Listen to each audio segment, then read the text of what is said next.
Alam mo ba kung ano ang isa sa nakakapagod marinig bilang isang OFW? Kapag sinabi nila, ang swerte mo, naka-Europe ka. Pero ang hindi nila alam, hindi ito travel, hindi ito bakasyon, ito ay pakikipaglaban para mabuhay. Bago ako makarating dito sa Italy, ang buhay ko ay isang mahabang paglalakbay na puno ng takot, pagod at pag-asa. Marami na akong bansang napuntahan, hindi para mamasyal, kundi para maghanap buhay. Mag-isa akong lumalaban mula Middle East hanggang sa iba't ibang bahagi ng Europe. Bit-bit ko ang pangarap para sa pamilya at ang paniniwalang balang araw magiging sulit din ang lahat ng sakripisyo. Noong una akong makarating sa Europe, akala ko maganda ang buhay. Akala ko sapat na ang sipag at tiyaga. Pero doon ko naranasan ng expectation versus reality. Hindi pala sapat ang pangarap lang. Kailangan mo ring tibayan ang loob. Ang tanggapin hindi araw-araw na panalo ka.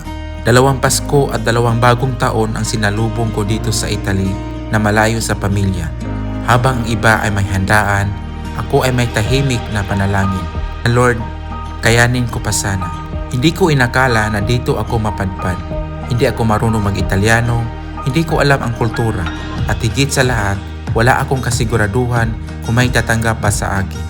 Pero may isang pamilyang Italiano ang naniniwala. Sila ang naging instrumento kung bakit ako narito ngayon.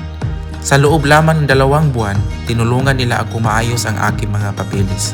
Sa pagtatapos ng kwentong ito, nais kong batiin ang lahat ng kapwa ko OFW, lalo na ang mga sinalubong ang bagong taon na malayo sa pamilya. Habang ang iba ay may kasamang yakap at halakhakan.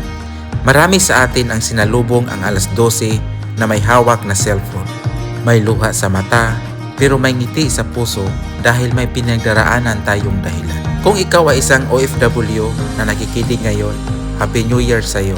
Hindi man naging madali ang nakaraang taon, pero nandito ka pa rin, lumalaban ka pa rin at patuloy na umaasa. Para sa lahat na nangangarap pa lang mangibang bansa, hindi madali ang lalakbayin mo. Pero kung buo ang loob mo at malinaw ang dahilan mo, kakayanin mo rin. Sa bagong taon na ito, naway mas maging maayos ang trabaho, mas maging magaan ang laban, at mas mapalapit ang araw na makauwi tayong lahat sa mga mahal natin sa buhay. Happy New Year sa lahat ng OFW. Ang kwento natin ay hindi kwento ng swerte. Ito ay kwento ng tapang, pag-asa at pagmamahal.